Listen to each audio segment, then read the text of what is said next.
би дээс осор бүчийг бол аль өвөө эмээ, аав ээж, ах эгч нарыг залгамжлаж одоо хүртэл томж байгаа. Бүх төрлийн юм хийдэг. 8 настайгаас л баг хийсэн.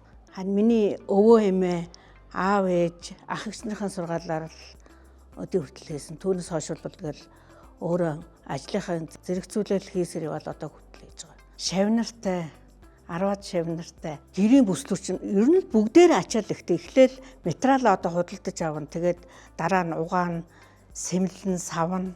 Тэгэл тэмээний ноосыг бол нэг янз, хоньны ноосыг бас нэг янз, адууны дэлийг бас нэг янзаар хэрэгжилж байгаа. Одоо гэрийн оосрол гэж бодоход одоо татах оосрын цагаанаар цайруугаар хийдэг. Бусдын оосрууд бол хараар гэж хийж байгаа. Ийм бүтээгдэхүүнийг хийхэд одоо анханаас нь яаж хийх үү гэдгийг сургалтаар л явал одоо болж байна. Хөдөлмөр сургалтын хичээл гэж ордог гэсэн тэрэн шиг л одоо ингээд анханаас нь зааж зөвлөж өгмөр байна.